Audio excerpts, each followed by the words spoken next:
Maurício, aproveitando a sequência do assunto que a gente estava ali, eu queria te fazer uma pergunta com relação à constelação. Existem casos em que eu atendo, né, no atendimento fraterno, e que a gente percebe que aquele caso ali é muito forte, o foco deveria ser através da constelação. E aí algumas pessoas falam, olha, mas para você orientar alguém a buscar a constelação familiar, ela precisa estar mais equilibrada, ela não pode fazer isso agora. Existe essa questão do momento? Gente, alguém se sente mais equilibrado aqui? Seja sincero. Nós temos algum momento que nós somos equilibrados? Você pode ter determinados momentos, sensação que você está melhorzinho, está ali felizinho e tal. Mas você está sempre desequilibrado. Igual pergunta assim, ó, onde está o teu capeta quando você está orando? Fala, responde para mim. Onde é que está o teu capeta quando você está orando? Sentado te esperando. A mesma coisa. Onde é que está teu anjo quando você está pecando? Sentado te esperando. Ou seja, é um misto de dualidade o tempo todo. Então não espera as pessoas estar equilibradas. Não existe, eu estou equilibrado, dá para fazer isso. Vamos fazer. Todas as possibilidades de ser útil ao coração alheio, poxa, vamos fazer. Depois a gente vê como é que fica, se a gente precisa voltar a fazer outro tipo de terapia, andar, mas vamos fazer. E por que a constelação é importante? Porque a constelação, ela vai tratar a parte coletiva, deu para entender? Então, por exemplo, lá no IBS, viu isso que eu mostrei ontem? Evolução individual, evolução em Deus e evolução coletiva. Agora nós estamos montando as terapias dessa área lá no IBS. O ano que vem eu acho que vai ser fantástico lá para a gente. E nós estamos montando as terapias coletivas, as terapias individuais e as terapias em Deus. Para poder tratar isso aí. Aí sim, se você tem uma gama, você pode falar, não, vamos começar por tal terapia. Não, vamos começar por essa. Porque você tem uma gama que você pode hierarquizar no caso de cada pessoa. Nós montamos um grupo para isso, que chama o Grupo Mãe Zeferina, Grupo MZ, que é a tentativa de hierarquizar conforme a necessidade de cada indivíduo. Mas se você não tem, poxa, vamos fazer o que dá para fazer. Todo bem em movimento, né, é bem. Opa. Vamos lá com o Emmanuel, continuamos com ele. Em cada fase de realização do aprimoramento espiritual, como acontece em cada setor de construção do progresso físico, preceitua os fundamentos divinos, seja concedida a cada servidor a sua própria tarefa. Pessoal, o maior problema que a gente tem é querer ocupar a tarefa alheia. Esse é o maior problema. Fica feliz com a sua tarefa, mesmo que ela seja insignificante ao seu olhar. Não existe tarefa mais significativa do que a outra. Isso são coisas humanas. A sua tarefa tem uma importância enorme. Se você desempenhá-la direitinho, fazendo a sua tarefa, sem querer fazer a tarefa do outro. Então pega a sua tarefa, fala, a minha tarefa é significante, eu sou uma pessoa insignificante, que bom. Que bom que é assim. Faz a sua tarefinha lá, ela é pequenininha, mas faça ela porque ela tem uma importância vital para você. Ah, não, a minha tarefa é só lá em casa, eu cuido dos meus netos. Oh, que maravilha. Leva isso em consideração. Cada tarefa, não é porque ela é importante ou deixa de ser importante, porque isso não tem significado, isso são valores humanos. Se a vida te colocou naquela tarefa, é porque ali é o local melhor que você tem para aprender. Poxa, então se dedica a ela com carinho, faça o melhor que você puder. Porque ela vai te ser uma alegria para você, porque o que a vida quer é te libertar de você mesmo. Então ela te dá a tarefa que você não conseguiu realizar. Muitas vezes fala assim, poxa, eu gostaria de ser uma profissional exuberante, eu gostaria de ser isso. E você é só a pendona de casa, cuidando de família, cuidando de filho, cuidando de neto. Mas é aí que você precisa estar. Porque muitas vezes você abandonou família, você abandonou neto, você abandonou isso, aí a vida foi lá e te trouxe, falou, não, vem cá, vamos fazer isso aqui agora. Então as pequenas tarefinhas, as pequenas coisas da vida, ela tem uma importância muito grande, a gente muitas vezes não vê, porque a gente quer a tarefa do outro. Mas muitas vezes, se te colocar naquela tarefa do outro, você sucumbe. E você não sabe o que o outro passa para desempenhar aquela tarefa. Agora, se você ficar feliz com a sua tarefa, Deus te deu aquela tarefa. E se você tiver a ideia de que quando você está cuidando de uma pessoa, você está cuidando de 100%. Aquela pessoa é única. Você está cuidando dela 100%. E se você tiver a alegria de cuidar dela 100%, cara, isso é muito legal. Então, cada um de nós deu uma tarefa. Para um vai ser muito mais brilhante do que você, vai ter ideias muito mais brilhantes. O outro vão fazer tarefas enormes. Mas, em termos de significado, é o mesmo peso. É igual o André Luiz fala, cada tarefa é uma ficha. Eu posso ter a ficha de presidente. Você pode ter a ficha de gari. É uma ficha. Não tem alteração. Então, fica feliz na tarefa que Deus te deu. E procura realizar ela o melhor possível. Da melhor forma possível. Mesmo que ela seja insignificante. Não se deixe levar. Porque é aquela tarefinha do dia a dia que está te construindo. Ela que está te transformando. E ela tem importância vital. Então não deixe de reconhecer a importância da sua tarefa. Seja ela qual for. Ok? Nós temos lá no Ibis um senhor, chama-se o Sr. Clodoveu. O Sr. Clodoveu que cuida da nossa chácara. E o Sr. Clodoveu tem uma importância enorme, porque ele consegue manter a chácara limpa, ele consegue deixar a chácara organizada. E ele tem um pavio curtíssimo. É qualquer coisa que acontece, ele chega lá e fala assim, doutor Maurício, me dá minhas contas. Eu falei, o que foi que aconteceu, Sr. Clodoveu? É porque a pessoa faz isso aqui, me desrespeitando. Eu falei, Sr. Clodoveu, eu não vou te dar as contas não, Sr. Clodoveu. Esquece isso, você vai ficar conosco aqui até morrer. Então esquece, não vou te dar as contas não. Agora vamos resolver esse problema seu, lá vão atrás da pessoa. Então o que acontece? Ele não tem paciência nenhuma, mas é uma pessoa formidável. Então o que eu faço? Poxa, não, Sr. Clodoveu, eu mantenho o senhor aqui, mesmo que o senhor queira ir embora, eu não vou deixar o senhor ir embora não, vai ficar aqui conosco. E ele pode achar que a tarefa dele é insignificante, ele é um chacreiro, um chacareiro. Ah, mas para a gente, sério. Ora, então, cada um tem uma importância no trabalho que realiza. Não é a importância que o mundo dá, é a importância que a vida deu em te colocando ali, naquela profissão, naquela função. Isso, e na hora que você tem um carinho, você vai desenvolver uma qualidade que você não tem. Vamos supor que a malévola sua precisa de uma qualidade que é se dedicar aos outros sem interesse nenhum. Na tarefa lá você vai adquirir essa condição. Vamos supor, por exemplo, que você tem um mandão na vida, que você passou uma vida até para poder abanar você, tinha um escravo lá. Aí ele pega lá, põe igual o Sr. Clodoveu. Passar o dia inteiro lá capinando, arrumando árvore, arrumando isso, arrumando aquilo. Ou seja, tudo ele tem que fazer com a própria mão. Para ele não é essencial isso? Para corrigir lá o mandão do passado? Então, dedique a sua tarefa e faça dela o melhor que você puder, seja ela qual for. Então, na vida a gente tem várias funções. Gente, faça o gráfico de funções sua. Eu trouxe um gráfico aqui para ilustrar. Mas é fundamental. Pega as suas funções de vida. Eu peguei aqui algumas importantes. Olha lá, ó. Esse é ali, ó. É função espiritual, função profissional, função social, função familiar. Deu para entender? Ora, então presta atenção. Tem pessoa que não tem a função espiritual. Ela não desenvolveu essa função ainda.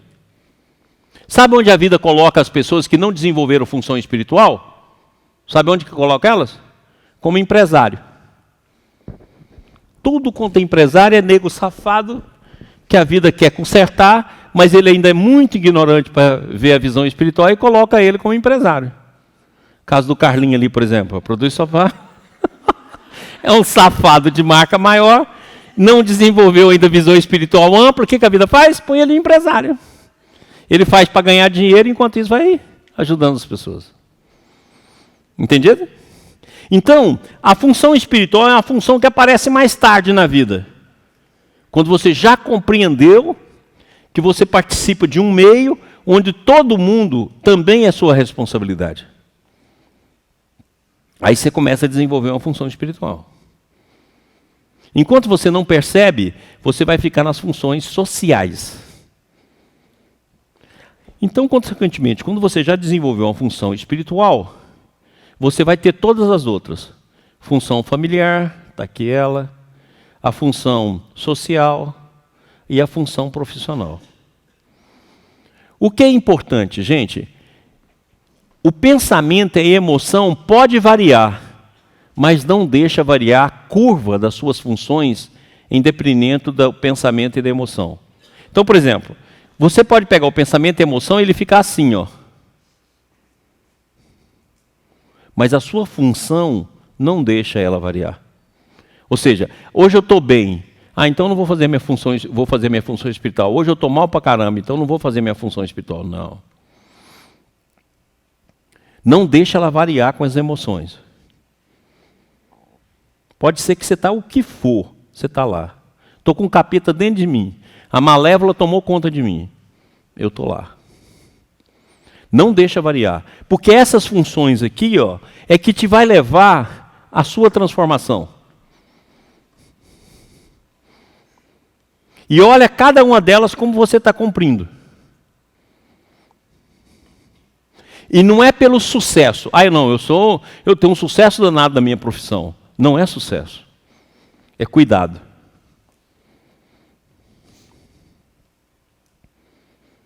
Então, por exemplo, igual na minha área, eu sou médico. Qual é o meu cuidado? Eu tenho que cuidar do meu paciente 24 horas por dia. Eu sou médico dele. Paciente meu, eu cuido 24 horas por dia. Não tem conversa, não. Precisou de mim? Por quê? Porque a minha função é cuidar. Minha função não é medicar. Eu sou um cuidador. Ora. Então, cada um de nós tem de encarar a sua função dessa maneira. Fala assim, mas eu ganho pouco. Não importa. Desempenha ela da melhor maneira possível. E vai se preparando, se você quer ganhar muito, vai se preparando para mudar de local. Mas enquanto você está trabalhando, ganhando pouco, faça o melhor que você puder. Aí você fala assim, não, eu não faço porque eu ganho pouco. Aí você está com a malévola. Com a fingindinha. Aí você se lascou. Não faça isso. Não é pelo que você ganha, é a visão de eternidade, a visão na sua vida. Fala, não, eu não posso fazer isso, cara, que isso? Ganho pouco, mas é aqui que eu estou, aqui que eu tenho que trabalhar.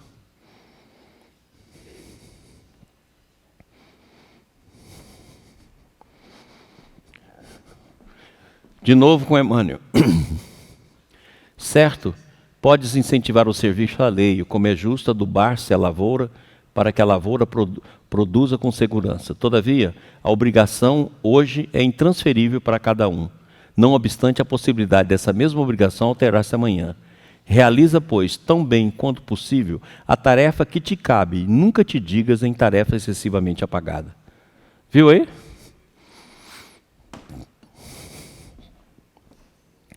Pode ser qual for. Enquanto você estiver nessa tarefa, faça o melhor. Lógico que você vai ter dia de subida, vai ter dia de descida, vai ter dia que você vai estar infeliz. Tudo bem, faz parte do jogo. Mas mantenha sempre a atenção para fazer o melhor.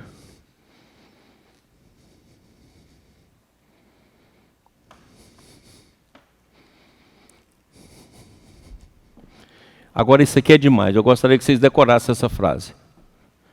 Disse-nos o Senhor, batei e abre-se-vos-á, pedi e obtereis. Este mesmo princípio governa o campo das vibrações. Insiste no bem e o bem te guiará. Isso é demais. Isso é o resumo aqui da nossa aula. Tudo é vibração. Ora, então pedir e obterei. Se você fizer isso na alma e criar um campo para isso, você vai ter.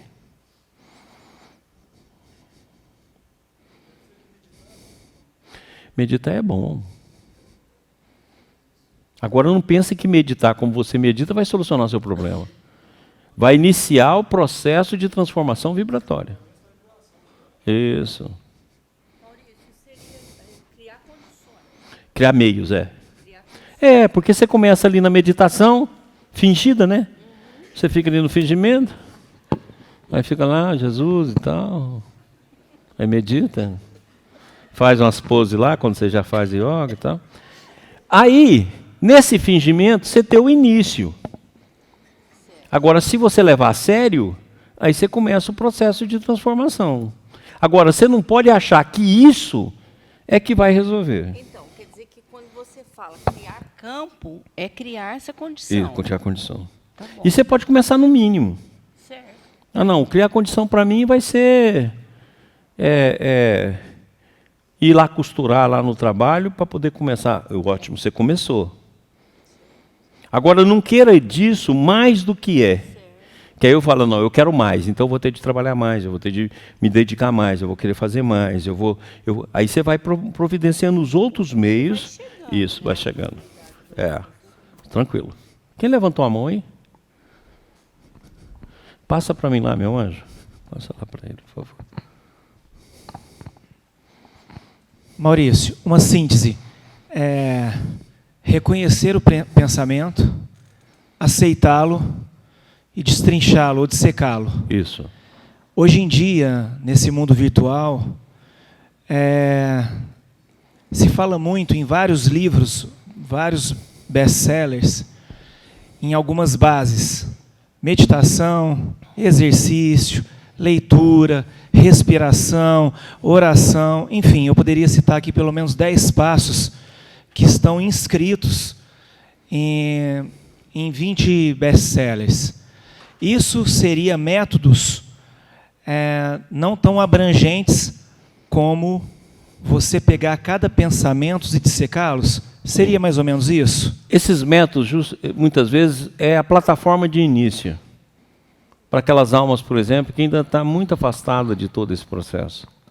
Então, se você tiver uma plataforma de início, utiliza ela. Mas a pessoa vai lá e faz disso uma rotina. Não, eu estou bem e agora eu estou meditando. Oh, minha filha, meditação foi o primeiro passo. Você pode continuar meditando, mas o que você está fazendo além? O que você acrescentou? Não, eu estou agora fazendo respiração. Ótimo, respiração vai te ajudar. Mas é o primeiro passo. A respiração e... Então, muitas vezes a pessoa não faz esse segundo passo, não faz o terceiro, não faz o quarto. E ela acha que aquele passo de respirar vai resolver o problema dela. Não vai. É um problema vibracional. Ela tem de trabalhar o campo vibracional. Então, você tem de aprofundar. Todas essas técnicas são técnicas superficiais.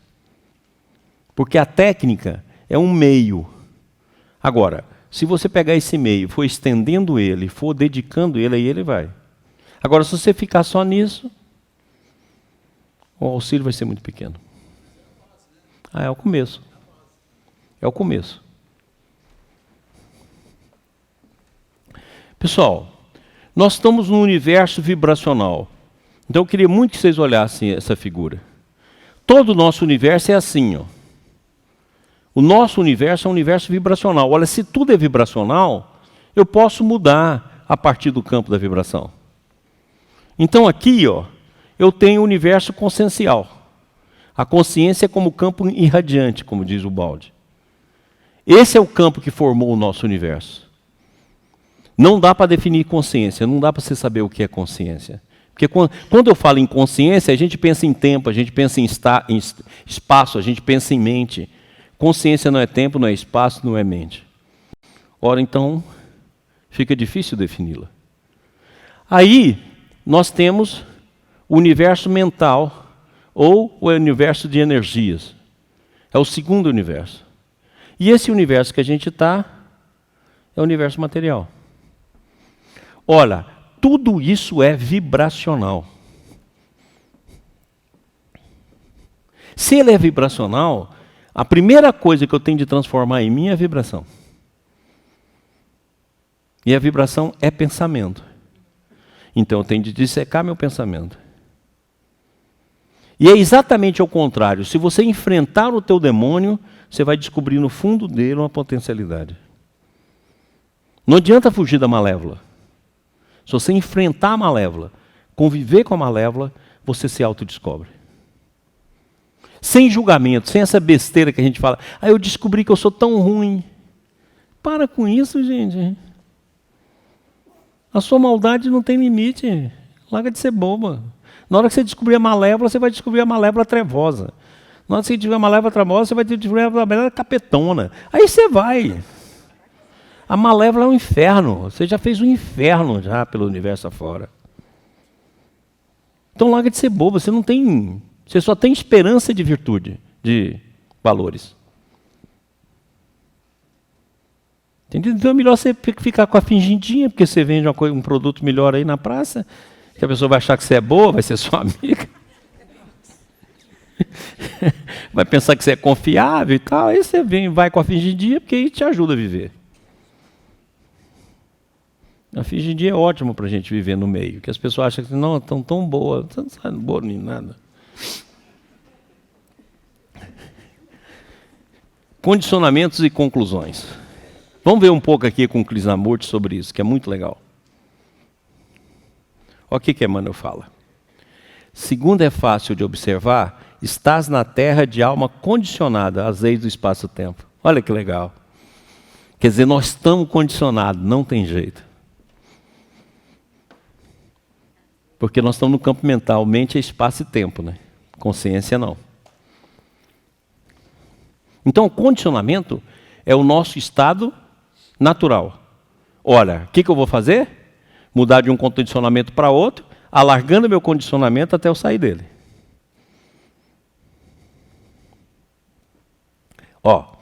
Conforme o impositivo de autoaperfeiçoamento em que todos nos achamos, no mundo físico ou fora dele, mas sempre com vasta possibilidade de exercer o bem e estendê-lo aos semelhantes. Porque melhorar-nos é elevar-nos, educar-nos e, sobretudo, servir, são sempre medidas preciosas, invariavelmente em nossas próprias mãos.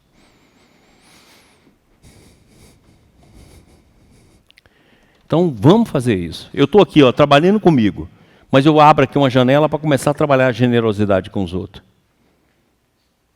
Abro aqui outra janela para começar a trabalhar o campo da fé. Se está ruim para você, continua ajudando.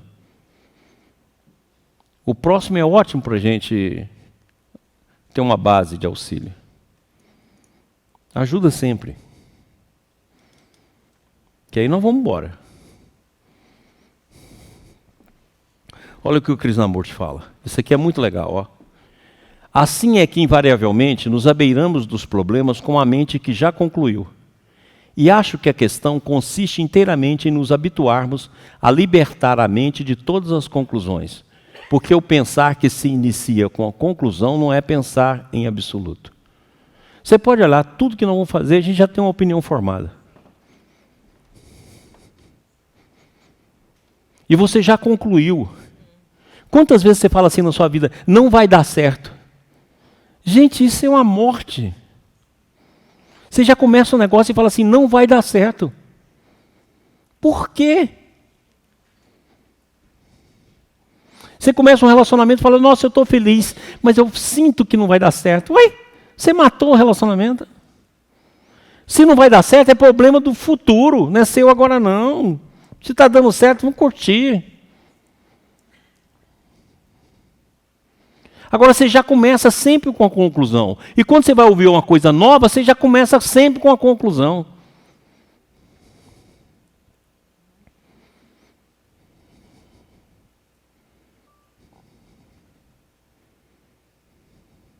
Alguma pessoa chegou uma vez no meu consultório e falou assim, doutor Maurício, eu sei que o senhor é espiritualista, mas eu quero te dizer para o senhor que eu sou materialista, eu sou ateu. Eu falei assim, a sua opinião tem alguma importância em algum lugar? Tem alguém que depende dela? Porque você está dando tanta importância à opinião, se você é ateu ou não é ateu, qual a importância que tem isso? Ou você acha que tem muita gente esperando o que você fala? Se for, você me se apresenta, que eu não sei nem se você é famoso. Ué, qual a opinião? Que importância tem isso? Você é ser ateu ou não ser ateu, o problema é seu, ué. E a gente acha, não, que ele é ateu, eu vou convencer ele. Quem vai te convencer, cara? Eu quero que você continue sendo ateu, o problema é seu. Você acha que a conquista espiritual é uma coisa de convencimento? Você que vai ter de se lascar.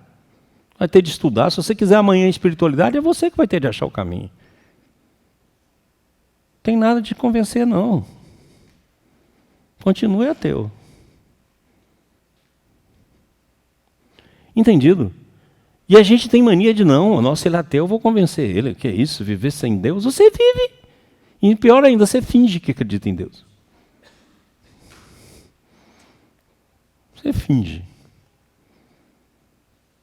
Ora, então, vamos colocar isso, vamos ver isso, vamos tirar isso da nossa mente. Não vamos iniciar as coisas já concluindo, não. E a melhor maneira é você pegar um livro de alguém que pensa ao contrário de você. Você aprender a ver o que tem no pensamento do outro de valor.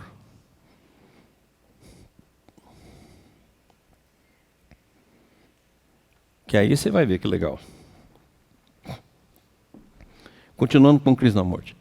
Os numerosos problemas humanos que nos desfrontam estão se tornando cada vez mais complexos, mais mortalmente destrutivos, causando enorme sofrimento não só aos indivíduos, mas também à vida coletiva dos povos. E se desejamos considerar esse processo da experiência em sua perspectiva total, necessita-se de uma vital transformação em nosso pensar. Isto é bem óbvio, não achais? E se a gente mudasse a nossa maneira de pensar, observasse o nosso pensamento e começasse a mudar a maneira de pensar? Ter um pensamento voltado para a totalidade. Gente, vamos fazer isso. É possível fazer. É um caminho, mas é possível fazer. Olha aqui o que Emmanuel fala, confirmando lá o que o Krishnamurti fala. O olho humano não verá além do limite de sua capacidade de suportação. Entendeu? Se a sua mente é daquele jeito, você só vai ver até ali. Olha, então qual é o nosso maior desafio? Estender as fronteiras da nossa mente. Olha lá, está lá. Ó. O olho humano não verá além do limite de sua capacidade de suportação. Então o que você vê não é o que é real. É o que você consegue ver.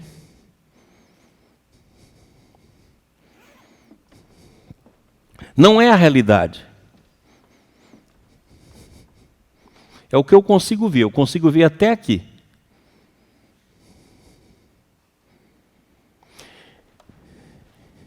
Tem uma carta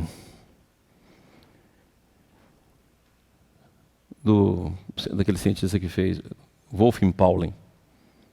Wolfgang Pauli tem uma carta que ele escreveu por Heisenberg, que ele fala assim: estou chegando no final da minha vida. Eu não consigo mais desenvolver além algum aspecto que eu precisava ver nas nossas teorias. Peço a você que continue, porque a minha mente já não suporta ir além. Olha que bacana. Ele chegou à visão que falou, poxa, eu cheguei, não dá mais, minha mente não tem como ir. Você que está mais jovem que eu, vai mais um pouco, pega a teoria e tenta esticar ela. Ou seja, é o máximo que eu consegui. Minha mente não consegue ir mais.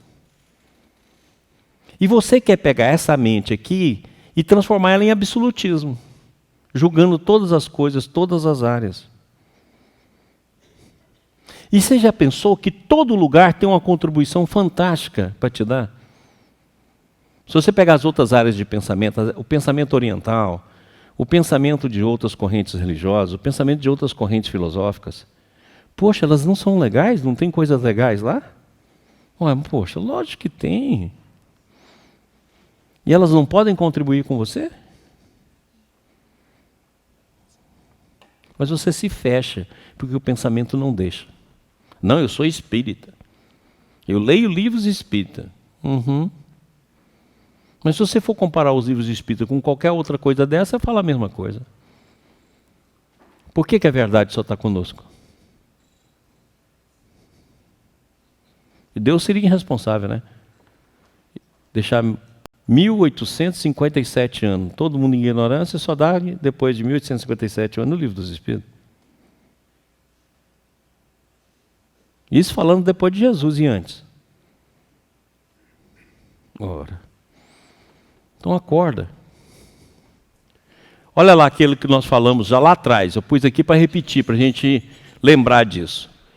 Com o corpo físico retomamos nossos débitos, deficiências, fraquezas e aversões. Viu aí? Retomamos. A mesma coisa que a gente viu lá no passado. No nosso slide anterior. Nós retomamos, é a pior parte nossa. Não fique infeliz, não. Tem um lado em você que é melhorzinho que esse. Você pode estar na Malévola 1 e tem lá a Malévola mais ou menos, que está lá no plano espiritual. Mas está dentro da sua mente. Se você insistir na vibração, ela aparece. Então essa aqui é a pior versão de você. Insiste, tem um lado bom lá. Quem sabe você já desenvolveu. Aí você no plano espiritual, você foi chefe de falante lá nas trevas. Aí ele vai falar assim, não, a melhor parte é essa daí. Mas tudo bem, né? É o que tem. Olha lá como é que a gente retoma. Entendeu nossos filhos? Você entendeu que muitos mentores reencarnam com essa figura? Porque quando eu reencarno, eu estou reencarnando e estou trazendo isso de volta.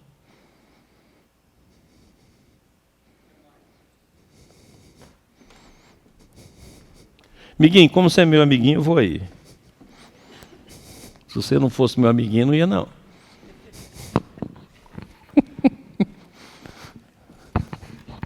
Com base no que está escrito, nós estamos colhendo o que plantamos. Sim. Só que a gente colhe o que plantamos e faz uma nova plantação. Então esse é o nosso problema. Plantamos, colhemos e plantamos de novo. Se você não escolher a semente, você pode plantar coisa pior do que você já plantou. Entendeu, neguinho? É isso mesmo. Oi. Isso. Fica anestesiado. Fica por causa da vibração, ela não permite. Não, porque o meio é afável. Você já viu, por exemplo, você é grosseiro, vamos supor lá, você explode dentro de casa, você explode no serviço. Aí você chega num ambiente que todas as pessoas é bacana, é querida, é educada, são solidárias. Naquele momento parece que a mãe naquele lado seu negativo. Não é assim? Você fica mais afetuoso, mais carinhoso, você fica mais atento. Porque o meio bloqueia aquela vibração que você vive. E muitas vezes quando você volta para o seu meio, estoura de novo aquele cara ruim. Você fica anestesia, fica latente. Quando você encarna, você aí volta. Por causa do meio. Isso. Então por isso que quando você vai para o plano espiritual, você está na melhor versão de você. Por isso que ninguém quer reencarnar. É horrível reencarnar. Todo mundo tem medo de morrer. Gente, morrer é bom demais. Ficar livre dessa terra aqui, Deus me livre. É uma delícia. Agora nascer é o inferno. Nascer é ruim demais. Nossa, nascer é terrível. A pior coisa do mundo é nascer. Agora morrer não, queira morrer, é ótimo. Maurício, qual que é a sua opinião a respeito? Que assim, a gente sabe que esse processo, principalmente mental, ele exige um pouco a gente sair desse plano aqui e ir para um plano de mais insight, de mais silêncio e tudo. E o que a gente vê hoje são as pessoas conectadas na rede 24 horas. Eu, às vezes, trato e cuido de pessoas com insônia e falo que a primeira coisa que faz quando tem insônia é entrar no Facebook e fica da 1 até a hora, e aí vai e o processo vai se perpetuando. Como você pensa essa questão da rede hoje? Conectado o tempo todo, não tem tempo para parar, não desliga em momento nenhum. Isso aí é a mente mecânica. Eu tenho de mostrar para ela que ela tem uma mente mecânica que ela vive dos sentidos. E esse sentido precisa ser alimentado com novidade. É por isso que a gente vai para a rede. Porque eu preciso de novidade. Preciso de coisas novas. Porque eu vivo, a minha mente vive de sentidos. Então eu tenho que começar a mostrar para ela que a mente dela vive disso. E se tem possibilidade de algum ponto já na alma dela de começar a mudar esse processo. Nós não vamos mudar esse processo de uma hora para outra. Ok? Por quê? Porque ele é irreversível. Então, em vez da gente, por exemplo, a minha teoria da educação é o seguinte: em vez de eu lutar contra os meios eletrônicos, eu tenho que transformar os meios eletrônicos em processo educativo. Então, por exemplo, em vez de eu lutar contra videogame, eu vou fazer o videogame e ensinar matemática, geografia, história. É simples, é só mudar o modelo. Então, em vez de eu mudar a realidade virtual, eu vou usar a realidade virtual como elemento de ensino. Então, a mesma coisa. A pessoa precisa de novidade. Então, eu tenho de ensinar para ela isso. A mente dela está na novidade e como ela pode ir pouco a pouco transformando isso. Agora, ela tem de criar um ponto. Você tem de ver qual o ponto mais sensível dela. Não, ela já consegue fazer alguma coisa pelo próximo. Então, é isso que eu vou insistir. Não, ela já consegue ter um carinho maior pela família. Então, eu vou insistir nisso. Poxa, vamos cuidar mais da família? Não, ela já consegue... Aquilo que ela já consegue fazer um movimento, é nele que você vai insistir. Não, ela gosta, por exemplo, de ler. Poxa, então tá. Então, vamos fazer ela ler 5 minutos por dia. Como um processo obrigatório. Depois eu vou estender para 10, depois eu vou estender para 15. Não, ela já consegue orar. Poxa, então vamos pegar alguma coisa bacana de oração e vamos começar a encaminhar ela. Qual é o ponto? Qual é o ponto? Porque não adianta você lutar contra. A minha mente vive de sentidos. Eu quero novidade, me sinto sozinho. Então vou usar o WhatsApp, vou usar as redes sociais, porque eu quero novidade, eu quero coisa, quero responder, quero participar. Estou lá na solidão. Não é? Então o que eu vou ensinar para ela? Poxa, qual o passinho que dá para frente? Por exemplo, o que você consegue fazer de bom? Assim, quando você está ruim, uma coisinha que você consegue fazer de bom. Ler. Então é assim, você pega a parte dela, lê, poxa, então qual livro que vai ler, qual livro que eu posso dar, qual livro que eu posso prescrever para ela interessar pela leitura, para ela aumentar a leitura, entendeu? A outra pode falar assim, não, adoro redes sociais, ótimo, então agora vamos fazer o seguinte, vamos fazer um trabalho pela rede social? Vamos criar um trabalho, vamos criar lá uma página, vamos criar uma coisa, vamos começar um trabalho pela rede social. Incentiva ela a fazer. Que ela vai ter trabalho lá com a rede, daqui a pouco ela está fazendo bem para alguém. Então não luta contra. Oferece proposta que possibilite mudança. Porque se você lutar contra no mundo de hoje, cara, você vai perder. Ninguém vai largar essas redes. E depois, no futuro, essa rede vai vir para dentro da sua cabeça, através do chip. Não vai ter jeito, você não vai conseguir lutar contra, não. Larga de bobeira. Né? Pessoal, isso aqui eu já falei um pouco com vocês, mas eu quero falar um pouquinho mais, né? Principalmente por causa do meu baby lá. A mãe dele, eu vivo conversando com ele sobre isso. Olha aqui. Quando o neném nasce, ele já vai vir com a semente. Não viu o Leemano falando? Mas tem semente que planta na gravidez.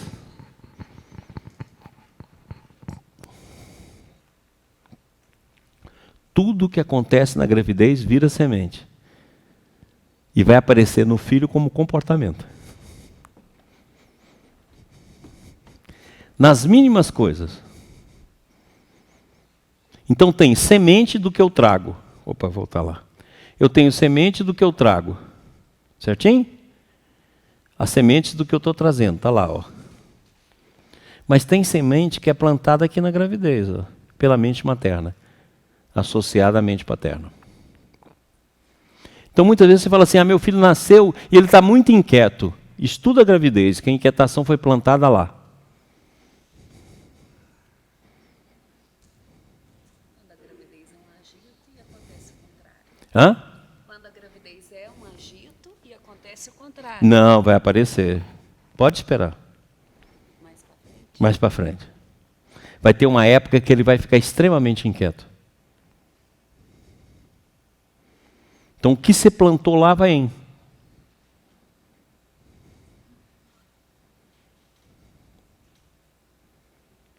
Coisas, detalhes mínimos. Durante a gravidez eu gostava de ficar debaixo da árvore. O neném nasce, ele está inquieto, você leva debaixo da árvore e calma. É igual meu netinho lá, nasceu. Aí ele está muito inquieto, ela pega, senta lá no sofá da sala e fica sentado no sofá, onde ela ficava relaxando e aí ele melhora. Você fala, mas como? Uai, você plantou uma semente. Então, quando você pegar o seu neném, que ele for crescendo, você fala assim, eu joguei um monte de semente nele. E ele vai devolver. Então, você corrige aquelas que foram ruins, porque elas podem casar com aquilo que ele já traz. Aí vai virar uma tendência difícil de corrigir. Aí você fala, nossa, meu filho é chorão demais, tudo chora. Muitas vezes lá na gravidez você passou lá 1 mês chorando, 2 meses chorando, 3 meses chorando. Você descobriu que na gravidez o Zé te traiu, aí você dando a chorar lá. Aí o neném vai chorar, vai ser aquele menino chorão, irritado. Aí eu não sei o que eu faço. Foi um período que você passou na gravidez. E o fato da adoção? E o fato da adoção? Você tem que lembrar que tudo isso vai estar na alma dele. Escondida. É, escondida. E vai chegar um momento que vai ter raiva de você, porque você pegou ele para cuidar. Então você tem que saber disso. Por quê? Porque quando a criança sabe que ela é adotada, ela tem um mecanismo assim, poxa, por que me abandonaram? Aí ela pode ir lá para a malévola dela e falar, por que essa pessoa foi? Ela vai lá e vingar de você, vira aquele filho problema.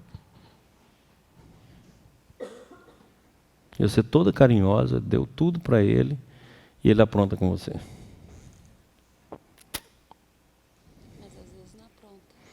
Outras vezes não apronta, pelo contrário, é um filho bacana mais do que foi qualquer outro filho. Né? Melhor, tem isso também. Que aí, porque a pessoa desenvolveu valores. E aí ela pega aquela parte melhor dela e é agradecida. Aí é um filhão, né? Muitas vezes com muito maior valor do que qualquer outro filho. Isso tem demais também. Vai depender da plantação dela. Oi?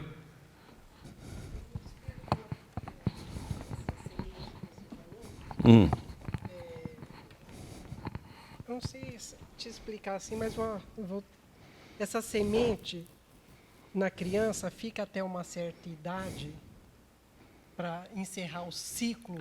Fica. Ela fica até os 7, do 7 ao 14. Então confirmou. E depois, isso. pai. Então, de 7 a 14. Ela fica aí. Por isso que ela vai aparecer. Por isso você tem que trabalhar ela. Identificar e trabalhar. Sabendo assim, são sementes que vai renascer, aquilo ali que está no slide passado, né? Débitos, deficiência, fraquezas e aversões, que retomou. E que você também plantou na gravidez. Porque a gravidez é difícil. O trem difícil é a gravidez. Porque um condomínio mental é muito difícil a gravidez. Né? E a gente não tem dó das mulheres grávidas. Pelo contrário, a gente cria problema ainda para as coitadas. E gravidez devia ser uma coisa muito séria, para a gente cuidar com muito carinho. Porque a mulher sente 200 mil coisas por dia. Tem dia que ela está ótima, tem dia que ela está com aversão de tudo. Entendeu? Por quê? Porque conforme for a recordação da criança, a mente dela vai mudando. Pessoal, quando você está dentro do útero, você faz uma recordação de toda a involução e de toda a evolução que você já fez.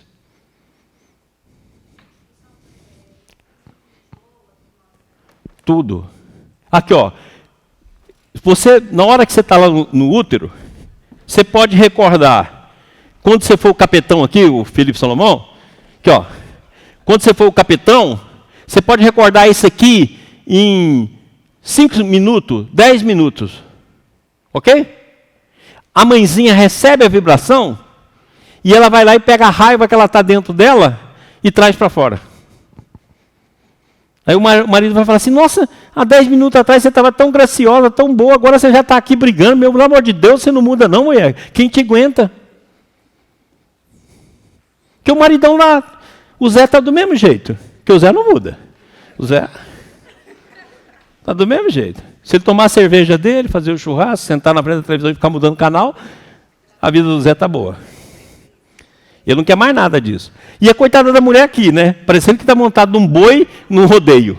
A emoção mudando e mudando. E o Zé fala, mulher, larga de ser chata. Gravidez não é doença, não. E está aqui a coitada da mulher. Fala demais. Você é muito chata. Por quê? Porque ela está aqui, vamos supor. Aí, em determinado momento, a criança está recordando a época que ele foi o melhorzinho. Aí ela fica toda amorosa. Aí vem falar com o Zé, meu bem, gosto tanto de você. O Zé, não, mulher, para com isso. Não grude não, não grude não. Ai, Jesus. E essas emoções ficam o tempo todo nela. É duro.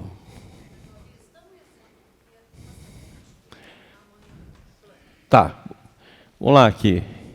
Eu não sei se tem a ver, né, com o assunto, que às vezes não... Vai, meu, fala aí que eu falo. Mas, por exemplo, assim, às vezes a criança, ela ou rejeita o leite materno, ou quer ser amamentada por pouco tempo, ou às vezes nem aceita. Pode ter a ver também esse fato? Pode, às porque vezes a mãe não... Quando o útero não foi bom, a criança não quer mamar.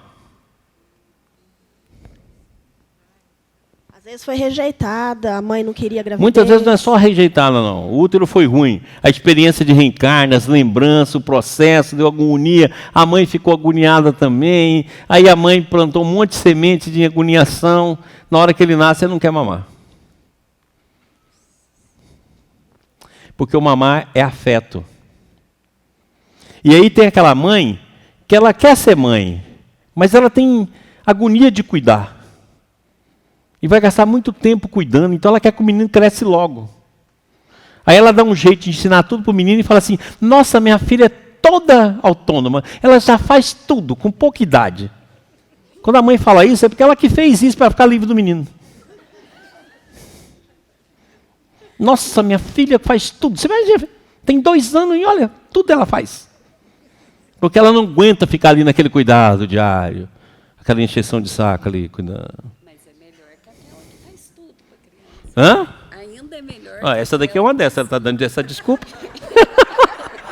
Você viu aqui como é que a gente vê a pessoa? Se ela deu essa desculpa, porque ela é assim. Não, é que eu tô Tá vendo? a mãe está estudando.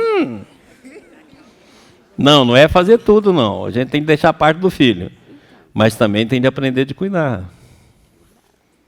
Certo? Tem de aprender a cuidar. Oi. Passa o microfone aí, meu amor. Dá pro Rui aí. Eu vou arrumar um também pro Rui, pra gente chatear o Rui também, né? Não deixar só o Zé, não. Essa energia, durante a gravidez, perpetua depois que o filho nasce? Perpetua. Durante a convivência dele, adolescência, tudo? Porque ele vai trazer, você não vai reconhecer e vai entrar em choque com ele. Aí você vai começar a implantar, aí a semente vai começar a virar árvore. E com relação àquelas personalidades, né, no caso que você exemplificou ali, essas crianças, esses adolescentes mais que estão aí destacando, que você vê que são os espíritos que estão vindo com mais bagagem, né, mais conhecimento, eles revelam também essas... Isso, por isso que é uma besteira esse negócio de criança cristal, criança não sei o quê, isso é uma porcaria. Porque todo mundo que renasce é criança pedra lascada.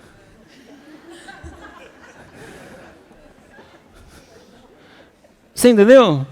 É igual a pessoa perguntou, doutor Maurício, na sua família a criança que nasceu, o Bernardo, deve ser uma criança cristal, né? Uma criança índico.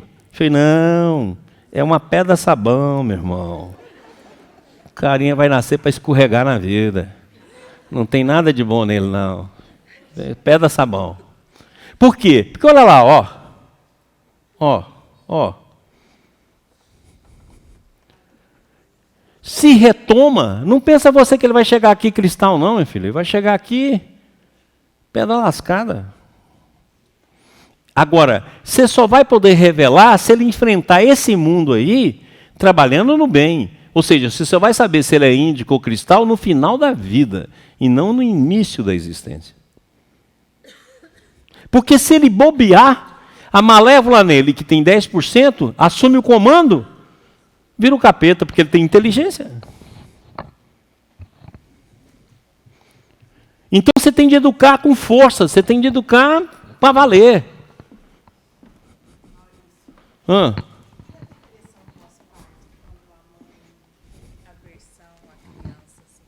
Não. Não é aversão à criança, não.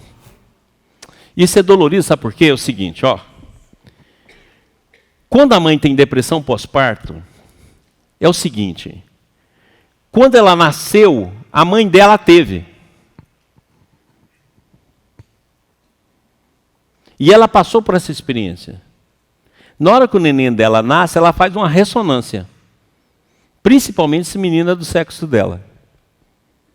Na hora que ela faz a ressonância, ela encontra a própria história e projeta na neném que nasceu. E aí ela fica extremamente dolorida, porque está com uma coisa dessa que ela vai achar monstruoso. E ela segura aquilo intimamente. E, no entanto, é a história dela que está vindo à tona.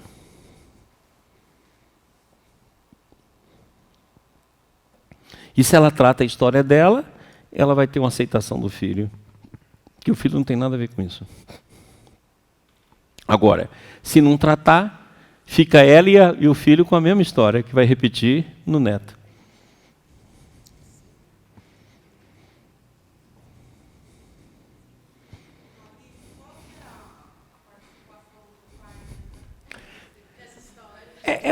O pai inferniza a mãe. Tudo é a mãe. Porque o Zé só inferniza. O Zé inferniza, a mãe vai lá e passa para o filho. Aí quando o filho nasce, o Zé fala assim, é problema seu, você cuida desse menino. Você dá muito luxo para ele. Mima demais, o Zé é safado. Por quê? Porque o homem é alheio a isso. E não devia ser nunca, porque é uma obra que faz em 3. O filho que está nascendo e os 2. Mas o homem deixa para lá. E ainda não habituamos a fazer com que esse processo mude. O homem deveria cuidar da mulher nesse momento. A mulher está grávida, ele cuidando dele, cuidando. O filho nasceu, ele que está aqui, porque a ligação entre a mãe e a criança é muito maior que a ligação com ele. Não adianta. A mãe, a criança, principalmente naquela fase inicial, ele depende da mãe. A mãe é a figura central. Olha, então ele tem de apoiar a mãe e a criança para poder conseguir fazer um movimento correto. Se der alguma coisa errada, o Zé ainda culpa. O Zé ainda culpa, coitada da mulher. É culpa sua. Você que mimou demais. Eu sempre quis ser diferente. Aquelas coisas que o Zé fala. Oi, bem. Só uma dúvida. Já chega aí, tá? No caso da depressão pós-parto, mas quando não existe problema com a criança, a mãe fica depressiva, mas ela não tem rejeição pela criança, é o mesmo fator? Não, é o seguinte. Geralmente, as mães depressivas, quando a criança nasce, que a mãe é perfeccionista. Aí ela olha para aquela criança vai mudar a rotina dela inteira. E ela não vai poder controlar aquela criança, porque aquela criança não tem controle. E ela entra em desespero, porque ela aprendeu a coordenar tudo, a ordenar tudo, e agora ela vai viver um caos. Ela não vai ter horário. Porque o perfeccionista faz o quê? Ele vai amanhecer, ele planeja o dia dele. Sabe até o que ele vai fazer? O dia está pronto.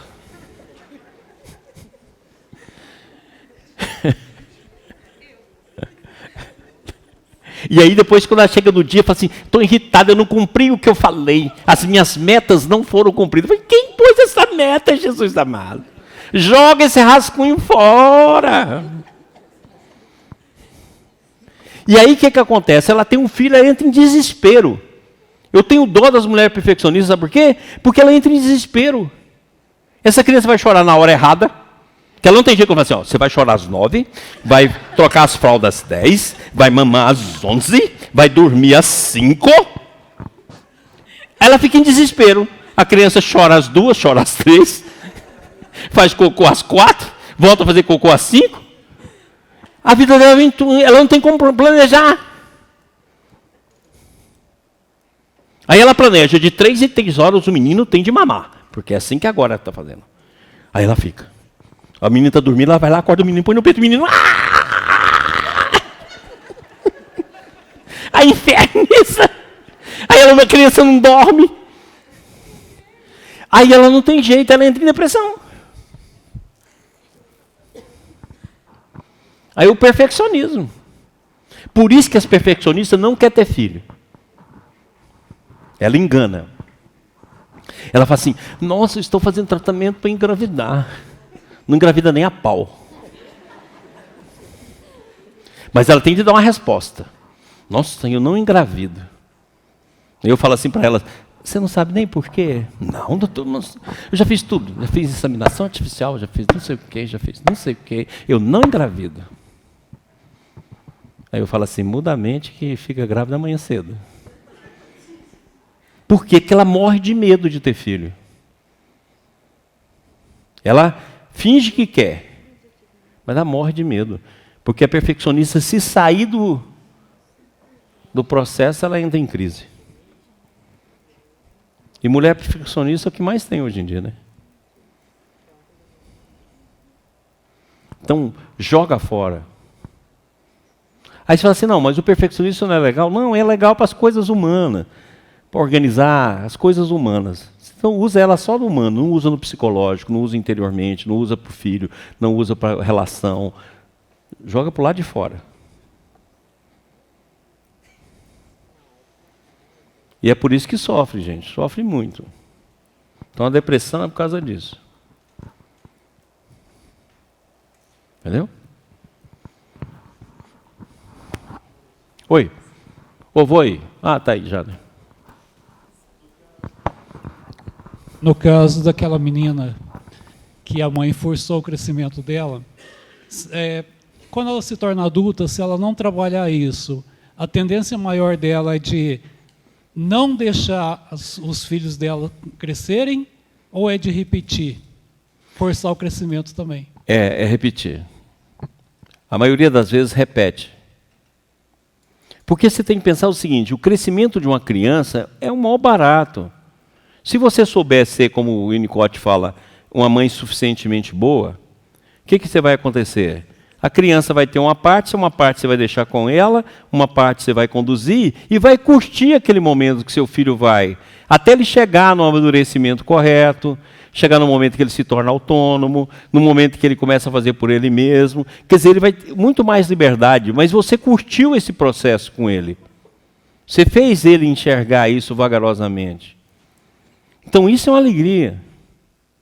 Agora, se você não tem paciência, você faz isso e a criança começa a ficar ansiosa desde cedo. Você pode olhar que tem muita adulta aqui nós mesmos, vamos falar de nós, que é extremamente ansioso. E sabe onde começou isso? Lá na infância, assumindo responsabilidade antes da idade. Aí ela tem pressa, ela começou a ter pressa e começou a ficar insegura porque ela tem que fazer tudo. A mãe já fala com ela como se fosse um anãzinho. Ah, a filhinha da mamãe tem de se comportar bem. A coitadinha começa a ficar preocupada. E começa a dar responsabilidade para ela que ela não tem. Começa a ter conversa com ela que não tem. Não deu tempo dela ser criança. Mas por que eu tenho que discutir as questões de adulto? Passar para ela situações que não tem nada a ver. Ô, filhinha, vem cá, vamos rezar para a mamãe e para o papai, que o papai não está bem. O Zé vai corrigir? Adianta pressa para o Zé? Coitado. Adianta.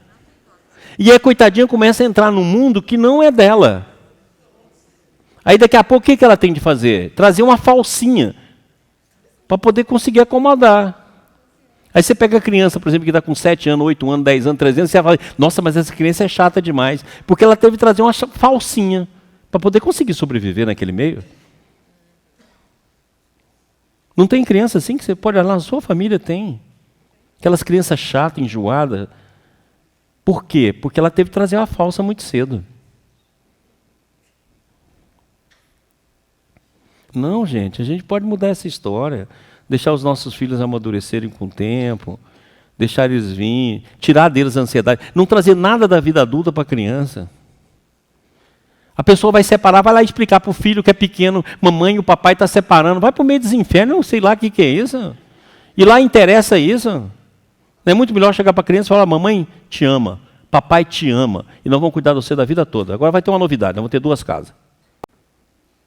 Não, eu começo a passar para a criança um monte de problema. E a criança começa a sofrer sem ter nenhuma condição de entender aquilo. E pior, quando eu começo a usar a criança para vingar, usar a criança para ofender o outro, puxa vida. Então, nós precisamos refletir sobre isso. Fazer os nossos filhos, poxa, mais felizes. Nós não precisamos trazer a carga para eles, não. Deixar eles ser criança. A gente não deixa as crianças serem crianças hoje. E para ficar livre logo, a gente já está com o celular na mão dela, já está com vídeo.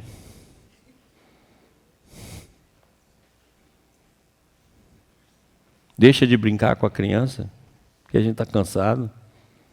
Não, ela não tem nada a ver com o seu cansaço, poxa. Vamos refletir sobre isso, né? Continuando com Krishnamurti, nossa investigação não visa entrar a descobrir como resolver o problema, porém a descobrir como pode a mente libertar-se de seu condicionamento, tornando-se fresca, nova e, portanto, capaz de ampliar-se ao problema de modo criador, e não como está fazendo de maneira fracionária e destrutiva. Poxa, eu não posso criar uma mente assim? Olha aqui, ó. Olha o que ele fala. A continuidade de um problema embota a mente, corrompe-a. O problema que transportaste de ontem para hoje já vos turvou a mente e a clareza do pensamento. Cara, por que eu faço isso? Você acorda e continua com o mesmo pensamento, não faz isso. Você corrompeu a mente. Ora, não faz isso. Interrompe esse fluxo. Você pensar diferente. Olha, mas como é que eu vou transformar? Olha aqui que a Emmanuel fala, ó. Isso aqui é espetacular. Comece a luta de cada dia com o desdobramento de quem observa a beleza terrestre pela primeira vez.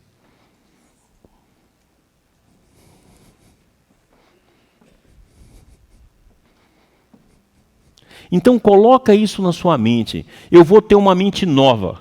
Acordei hoje. Dormi ontem com um problema esmagador. Agora hoje, eu vou observar esse problema sob um ângulo que eu nunca vi.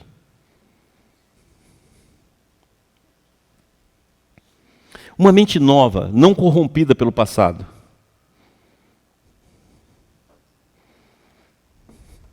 E insiste, lembra lá, pedis e obtereis, insiste. Você vai ver que de uma hora para outra sua mente começa a pensar em coisas que... Fala, não, mas essa solução pode vir de outra maneira.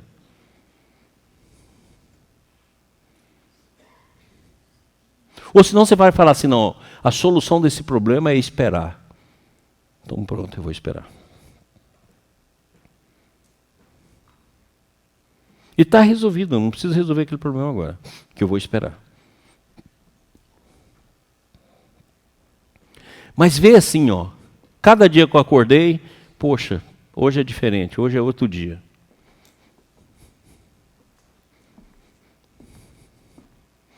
Aquilo que Jesus falou, né? Cada dia basta o seu mal. Pô, acabou de ontem, eu não preciso corromper minha mente agora. E faça isso como uma maneira de viver.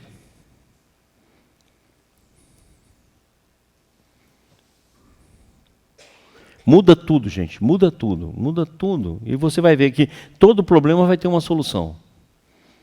Soluções que muitas vezes vão demorar, mas você fala assim, não, beleza, eu vou pensar diferente e vou esperar a solução.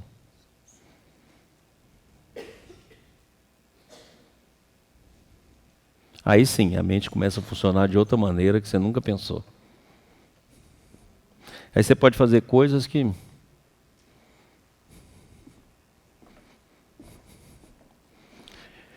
Aí o Krishnamurti comenta: ficais então a sós com vós mesmo, e esse é o estado real que convém a um homem que considera sério essas coisas. E como já não contais com a ajuda de nenhuma pessoa ou coisa, estáis livre para fazer descobertas. Quando há liberdade, há energia. Quando há liberdade, ela não pode fazer nada errado. A liberdade difere inteiramente da revolta. Não há agir correta ou incorretamente. Quando há liberdade, sois livres, e desse centro agis. Por conseguinte, não há medo, e a mente sem medo é capaz de infinito amor, e o amor pode fazer o que quer. Deixa a mente livre, para que você tenha liberdade, e a liberdade tem uma energia imensa para você resolver aquele problema. O problema pode ser uma equação dificílima, deixa ela lá. Não pense a mesma coisa, não permita que a sua mente repita.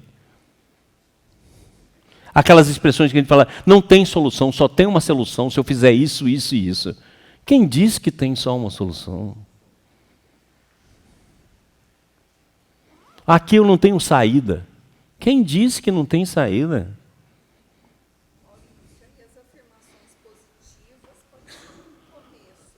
Pode ser um começo. Você fala assim, não, eu vou conseguir. Pode ser um começo. Mas muitas vezes não vai vir isso. Você tem de entender o seguinte, não, ele aqui pode ser um começo, mas eu não vou me amarrar nisso. Porque depois, quando você aprender a fazer isso, você sabe que a vida tem uma resposta maravilhosa para você. Ela vai vir. Aí você vai pedir, Deus, eu não sei resolver esse problema não, dá uma mão aqui para mim. Eu estou esperando, me manda as intuições. Aí daqui a pouco vem um fato, vem outro, vem isso, vem aquilo outro. Você vai prestando atenção, porque muitas vezes o movimento é que aquele movimento vai surgir como elemento que vai vir para a transformação. E a vida é rica, a vida é abundante, ela manda soluções de todos os jeitos.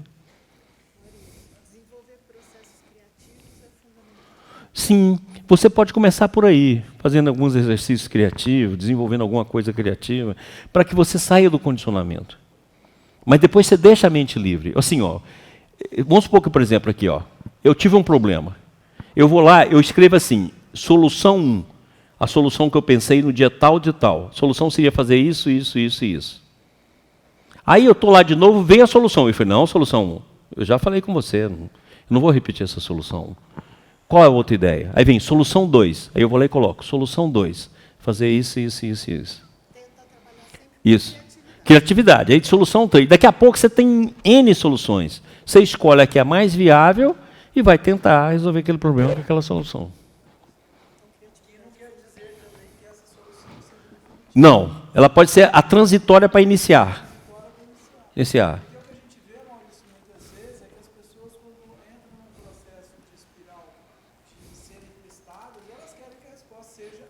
Agora não. Muitas vezes demora. É um assunto que você vai ter de trabalhar vagarosamente para você poder chegar. E aí, isso não impede você de abrir outra frente, você está entendendo? Você está com um problema aqui, eu abro outra frente aqui e vou trabalhando nesse problema aqui. Ó. Muitas vezes vai levar anos para poder resolver. Então eu vou trabalhando ele aqui, ó. Mas eu vou tocando minha vida para lá. Agora, o que a pessoa faz? Pega o problema e amarra a vida. Ah, vira um inferno. Certinho?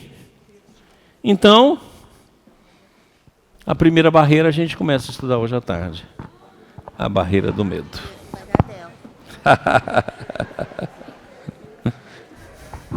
Bem, pessoal, não vamos nos esquecer que o horário da tarde é às 14 horas. Eu quero convidá-los a retornar depois do almoço, porque nós teremos um bolinho aqui à tarde para cantar o parabéns para o Vicente Paulo, tá bom? Contamos com todos vocês. Obrigado.